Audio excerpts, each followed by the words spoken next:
ده عبد المجيد تبون أغبى رئيس في العالم. عمي تبون. طب ليه؟ وإزاي هو أغبى رئيس؟ تعالوا نشوف 5 تصريحات لتبون وهنعرف ليه. لكن تبغي التصرفات اللي عندك مع ناس اخرين تفرضها عليا، راك غلط. غلط بزاف. احنا أنا في 5,630,000 شاهد من أجل هذه البلاد هذه. وقرب لا بغيت. هذا ما كان. الله، مش كانوا 1,500,000؟ حسبتهم ازاي؟ في ألمانيا خسرت حرب عالمية وما عندهاش الرقم ده. 5,630,000 شاهد. طيب يا عم تزعلش. تخريب الإنسان اللي يخصص المال تاعه باش يخرب الفتنة مش مليحة. من أيقظ نار الفتنة يعني عليه اللعنة بالتقريب. صح، عندك حق، الفتنة وحشة ولعنة الله على المخربين.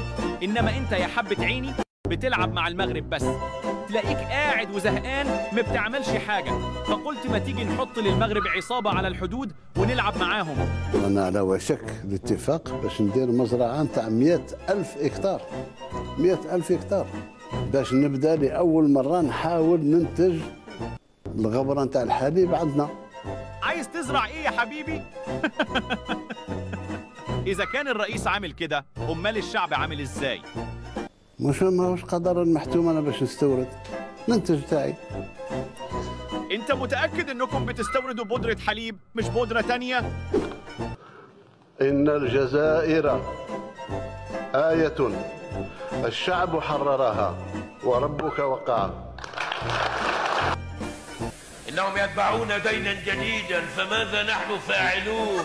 لا حول ولا قوة إلا بالله، مش عارف أقول إيه الصراحة. أي البلاد أحب إليك يا رسول الله بعد مكة والمدينة؟ قال الجزائر، ثم قال ماذا؟ قال الجزائر. لا كده كتير قوي، ده طلع الشعب كله غبي. واضح إن البودرة اللي بيستوردوها فيها حاجة. فيما يخص الرئيس الفرنسي ما نجاوبوش.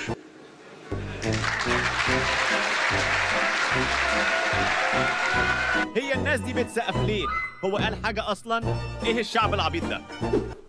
الأطباء تاعنا من أحسن الأطباء في العالم وراني يقولها. السيد عبد المجيد تبون عاد إلى أرض الوطن قادما من ألمانيا بعد أيام من إجرائه عملية جراحية على قدمه اليمنى.